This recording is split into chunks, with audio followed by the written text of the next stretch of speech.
Kati bembe mwambala nga mugenda ku mbalu.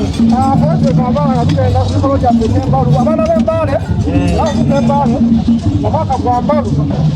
Era bwe guno gwe tulimu onokiraba enyambala eyo. Tegera kutegeeza nti kati gwe mwaka. Oba oli nga tonasala muganda wange. Tukugambe bugambi tumukulage. Ekimugwako kimugweka ategeere. Teweetaagala kundaga kuba emizimu giba gikulaga. Emizimu gye gikulaga. Eriyo gyabwe gyanga bwangu egala kusala.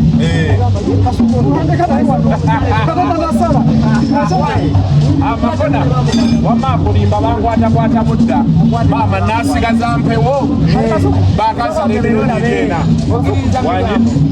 Omwana abagenda asala embalu ayita mu bantu ne bamuwaayo tebamuwaayo. Otegeera kino obadde sikirabanga oyagalayo ku ssente. Njagalayo ku ssente kuba omwana bamusala alina okwejanjaba, kankuweeyo alina okunywa amazzi, alina Kasuku omulabye Kasuku kyakoze akuze omwana amugulidde buno olaba amaze omusala embalu wala akantu bamusiba wano eno wansi wano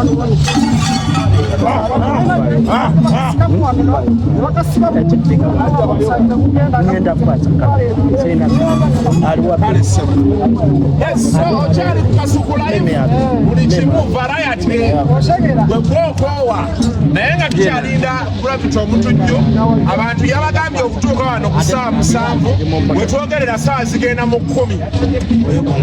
ssaawa zigenda mu 10 kannalabikako naye tumanyi we tujja omuliira fayini emikolo gino gisobole okubeera nga gitambula bulungi. Konsati eriyo Friday ejja embaga ya Isima n'Amina wano ku cricket over wennyinnyini wetuli wetugenda okusinziira okubeera nga ate ekintu ekyo tukipika nga tukiwaga essaawa eno. Kasuku n'abagisu kambaga abagisu temwerabira ngenda beerayo mujja tuzina akadodi gyekali otegeera endodi gyeri mufulusiini tusobola kuba tuzina paka kuwulira bubi okitegeera.